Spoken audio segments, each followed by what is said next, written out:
अस्सलाम वालेकुम वरहमतुल्लाहि वबरकातुहू। जी स्टूडेंट, जैसा कि आपको मालूम है कि आप शुरू से पढ़ते आ रहे हैं, अब तक आपने पढ़ा है चैप्टर नंबर 17 तक और आज पढ़ेंगे चैप्टर नंबर 18।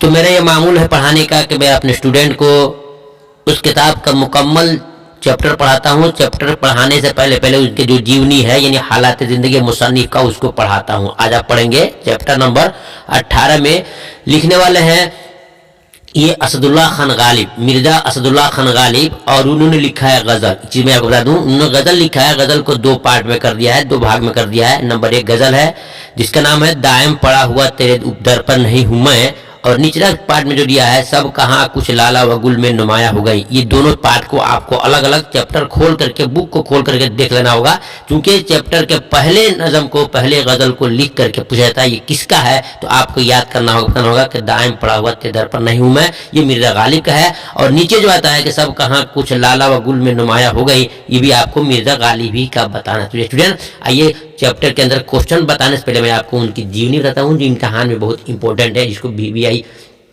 चैप्टर भी कहा जाता है। शुरू करते हैं, देखते हैं।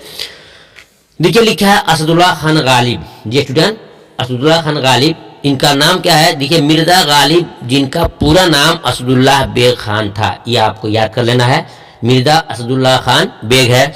और क्या लिखा है कि 27 दिसंबर 1797 को अपने नानिहाल आगरा में पैदा हुए। अपने नानिहाल आगरा में पैदा हुए।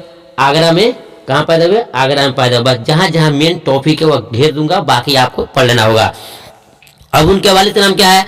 उनके वालिद का नाम मिर्जा अब्दुल्लाह बेग। क्या है? मिर्जा अब्दुल्लाह बेग उनके वालिद का नाम है। और वालदा कहते हैं माँ को, माँ का नाम उनका है इज्जतुन्नेसा बेगम। जी स्टूडेंट, जी इज्जतुन्नेसा, इसी को बोलते हैं BBI क्वेश्चन। और ये तमाम क्वेश्चन आपके जो क्वेश्चन बनते हैं मेन बुक में उसमें नहीं होते हैं, और बच्चे बोलते हैं कि सर बताइए ना, और BBI क्वेश्चन, यही BBI क्वेश्चन है। यानी हर एक हाल शायर के जो जीवनी है, हालात है, उसको आपने पढ़ लिया तो इंशाल्लाह आपका मुकम्मल सॉल्व हो जाएगा। तो क्या नाम था? इज्जतुन्नेसा बेगम था। गालिब के नाना ख्वाजा मिर्जा गुलाम हुसैन खान का खान सरकार मेरठ के एक फौजी अफसर और आगरा के अमायद में से थे। अब देखिए गालिब नहीं चला, गालिब है अभी तक, गालिब अभी बच्चे थे, गालिब अभी बच्चे थे कि उनके वालिद का इंतकाल हो गया। वालिद के इंतकाल के बाद उनके चाचा नसरुल्लाह बेग, ये टर्निंग पॉइंट है, चाचा नसरुल्लाह बेग, किसने? नसरुल्लाह बेग खान ने उन्हें अपनी सरपरस्ती में ले लिया। लेकिन चंद वर्षों बाद वह भी इस जारे फानी से कूच कर गए, मतलब कि उनका भी इंतकाल हो गया। जी स्टूडेंट, देखते हैं उसके बाद गालिब अपनी माँ की सरपरस्ती में रहे। किसकी सरपरस्ती में? माँ की सरपरस्ती में रहे। उनकी इब्तदाई तालीम के बारे में ज़्यादा मालूमात नहीं है, यानी उन्होंने तालीम ज़्यादा हासिल की थी या नहीं की थी, लोग अक्सर तारीख नशीन को भी पता नहीं है। देखते हैं, लेकिन इतना पता है कि वो फारसी के, देखिए इतना पता है कि फारसी की इब्तदाई तालीम मौलवी मुआज़्ज़म के ज़रिए हुई है। किस ज़रिए से है? मौलवी मुआज़्ज़म के ज़रिए से हुई है। मौलवी मुआज़्ज़म की तिरमिज़ी के ज़माने में ही गालिब की शेर गोई की इब्तिदा हो चुकी थी। आगे देखते हैं 13 बरस, क्या लिखा है? 13 बरस की उम्र में गालिब की शादी, ये आपको टर्निंग पॉइंट है। कब? 13 बरस की उम्र में गालिब की शादी खानदान लोहारों में इलाही बख्श खां मारूफ की बेटी अमराओ बेगम से हुई थी। ये आपको याद करना होगा कि 13 बरस की उम्र में किनकी शादी हुई है? मिर्जा गालिब की शादी हुई है। और किससे हुई है?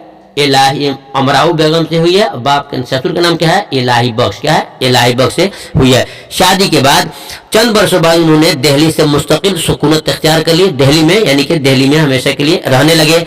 दिल्ली में उन्हें खासी माली परेशानी का सामना करना पड़ा।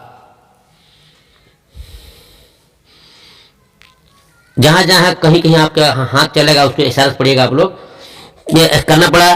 खानदानी पेंशन के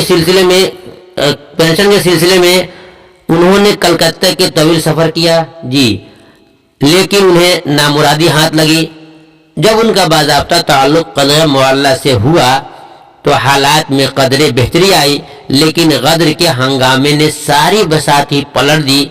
रामपुर के दरबार से वापसगी और किला मुअल्ला से पेंशन की आवागुजाश्त के बावजूद परेशानी ही रही, और उसी आलम में 15 फरवरी 1869 को उनका इंतकाल हो गया। जी स्टूडेंट, ये टर्निंग पॉइंट था आपका कि 1869 में मिर्जा गालिब का इंतकाल हो गया। उसके बाद लिखा कि गालिब ने उर्दू और फारसी दोनों जबानों में लिखा। गालिब ने उर्दू और फारसी दोनों जबानों में लिखा। पंज आहंग, मीर नीम, रोज वस, दस्तूर, काते बुरहान और वगैरह सारे बहुत किताब उन्होंने लिखा है। इसके अलावा उनकी बहुत सारी किताबें हैं जिनको उन्होंने लिखा है। मजीद की जरूरत नहीं है, बस इतना है कि आपको याद करना है कि वो कब पैदा हुए, कहाँ पैदा हुए, वालिद का नाम क्या है, वालदा का नाम क्या है, ये तमाम चीज़ें आपको याद करना है। और खास याद करना है उनकी शादी कब हुई है और किससे हुई है, ये तमाम चीज़ें हमने आपको जानकारी दे दी। अब आइए चलते हैं ऑब्जेक्टिव क्वेश्चन में, जो आपके लिए जानना बहुत जरूरी है।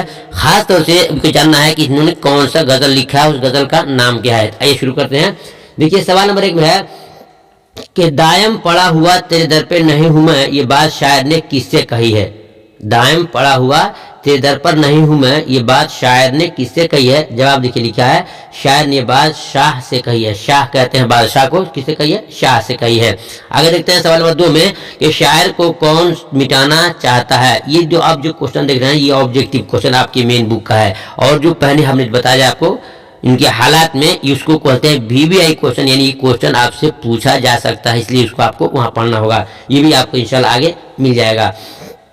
तो शायर को कौन मिटाना चाहता है, जवाब है शायर को जमाना मिटाना चाहता है। आगे देखते हैं सवाल नंबर 3 में उन्हें कौन लोग नहीं जानते हैं। उन्हें कौन लोग नहीं जानते हैं, जवाब देंगे उन्हें अजीज लोग नहीं जानते हैं। कहने अजीज लोग नहीं जानते हैं। सवाल नंबर 5 देखते हैं, वह दिन गए कहकर शायर क्या बताना चाहता है। जी स्टूडेंट, वह दिन गए कहकर शायर क्या बताना चाहता है। जवाब में है वह दिन गए कहकर शायर अपने क्या अपने नौकर नहीं होने की बात करना चाहता है। यानी कह रहे हैं कि मैं ऐसा नहीं हूं कि मैं किसी का नौकर हूं। तो वह दिन गए कहकर शायर अपने को नौकर नहीं होने की बात बताना चाहते हैं। सवाल नंबर 5 में देखते हैं गालिब ने वजीफा खार किसको कहा है। जी स्टूडेंट, गालिब ने वजीफा खार किसको कहा है। ये क्वेश्चन आपके लिए 2 नंबर क्वेश्चन बन सकते हैं। जवाब है गालिब ने वजीफा खार अपने आप को कहा है। किसको कहा है, अपने आप को कहा है। देखते हैं सवाल नंबर 6 में शायर के रोते हुए रहने से क्या होगा। शायर के रोते हुए रहने से क्या होगा, तो जवाब लिखा है कि शायर के रोते हुए रहने से बस्तियां वीरान हो जाएंगी। ये बात उन्होंने कहा है कि शायर के रोते रहने से होगा कि बस्तियां वीरान हो जाएंगी। देखते हैं सवाल नंबर 7 में चमन में किसके जाने से दबिस्ता खिल गया। क्या लिखेंगे, खिल गया। तो जवाब है कि चमन में शायर के जाने से दबिस्ता खुल गया, खिल गया। अब देखते हैं क्वेश्चन नंबर 8। ये क्वेश्चन आपके लिए VBI है, इम्तिहान में आता है। याकूब और यूसुफ में क्या निस्बत है। जी स्टूडेंट, ये जबरदस्त क्वेश्चन है। याकूब अलैहिस्सलाम और यूसुफ अलैहिस्सलाम में ऊपर आयन लिखा ना, पढ़ेंगे अलैहिस्सलाम। याकूब अलैहिस्सलाम और यूसुफ अलैहिस्सलाम में क्या निस्बत है। जवाब देंगे याकूब और यूसुफ अलैहिस्सलाम के अंदर बाप और बेटे की निस्बत है। याकूब अलैहिस्सलाम बाप हैं और यूसुफ अलैहिस्सलाम उनके बेटे हैं।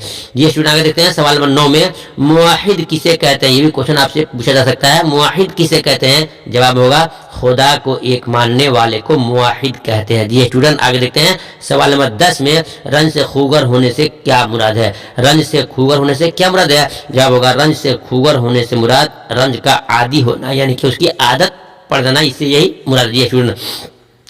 अब भाई देखते हैं आपको उनसे रिलेटेड जितने क्वेश्चंस हैं जो ऑब्जेक्टिव, जिसको आप बोलते हैं VBI, ये वही क्वेश्चन है जो अंदर पढ़ करके बनाया गया है, जो आपके मेन बुक में ये क्वेश्चन बने हुए नहीं है। आइए सुनते हैं कि सवाल नंबर 1 में है कि मिर्जा गालिब का असल नाम क्या है। जी स्टूडेंट, मिर्जा गालिब का असल नाम क्या है या क्या था, इसका सही जवाब आपका होगा असदुल्लाह बेग। नाम क्या है, असदुल्लाह बेग।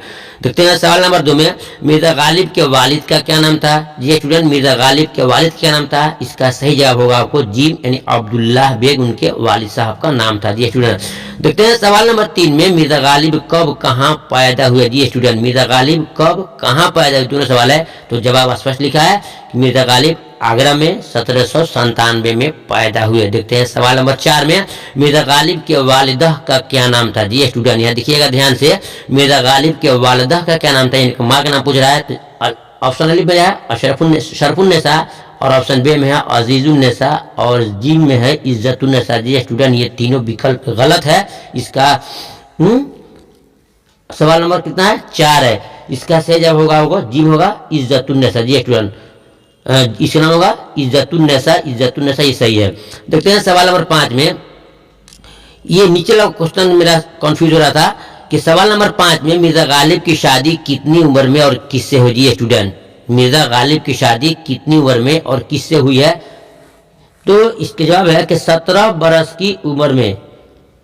जी स्टूडेंट, मिर्जा गालिब की शादी कब हुई और कितने वर्ष है? ये जो भी गलत है, इसका असल जवाब दिखा रहा आपको, ये होगा, देखिए होगा क्या, 13 बरस की उम्र में। जी स्टूडेंट, 13 बरस की उम्र में। और हुई है अमराव बेगम। कितने हुई है? अमराव, अलिफ मीम रे अलिफ वाव, हाँ अमराव बेगम, बे ये गाफ मीम, बे ये गाफ मीम। तो याद रखिएगा, इनकी शादी कितनी हुई है? 13 बरस की उम्र में अमराव बेगम से इनकी शादी हुई है। इसको जो नीचे छप गया प्रिंट में उसकी गलती है, काट दिया हूँ। याद रखिएगा कि मिर्जा गालिब की शादी 13 बरस की उम्र में अमराव बेगम से हुई है। जी स्टूडेंट, आगे देखते हैं सवाल नंबर 6 में कि मिर्जा गालिब के ससुर का क्या नाम था। जी स्टूडेंट, ये भी क्वेश्चन भी आई है। मिर्जा गालिब के ससुर का नाम क्या था? अलिफ में मोहम्मद बख्श, बे में इलाही बख्श और जी में नबी बख्श। सही जवाब होगा आपको बे यानी इलाही बख्श इनके ससुर का नाम था। आगे देखते हैं सवाल नंबर 7 में मिर्जा गालिब का इंतकाल कब हुआ। जी स्टूडेंट, मिर्जा गालिब का इंतकाल कब हुआ? इसका सही जवाब होगा अलिफ 1869 में इनका इंतकाल हुआ। आगे देखते हैं सवाल नंबर 8 में मिर्जा गालिब के कुछ खतूत हैं जो आपको याद करना है, यानी उनकी जो कुछ किताबें हैं याद करना है। नंबर 1 में है उर्दू हिंदी। इम्तिहान में बहुत पूछता है कि उर्दू हिंदी किसकी किताब है, आपको बताना होगा मिर्जा गालिब की है। नंबर 2 में है उर्दू मुअल्ला, किनकी है? तो मिर्जा गालिब की है। मालूम हुआ उर्दू हिंदी, उर्दू मुअल्ला। और नंबर 3 में दयानत सियासत। ये तीनों जो है मिर्जा गालिब की खतूत हैं, उनकी किताबें हैं, या आपको याद कर लेना होगा। ये स्टूडेंट नीचे जो है आंसर शीट दिया है, आप उससे मिला सकते हैं, आपका परफेक्ट जवाब हो जाएगा। और देखते हैं जो सवाल नंबर आपके ये 5 में है, सवाल नंबर 5 में, तो उसमें जो देखेंगे सवाल नंबर 5 में जो आप मिलाएंगे तो उसका जवाब नहीं है, वहाँ पर बजाते काट कर सही कर दिया गया है। फिर मिलते हैं दूसरी वीडियो में, तब तक की इजाज़त दीजिए। खुदा हाफ़िज़, अस्सलाम वालेकुम रहमतुल्लाहि व बरकातुहू।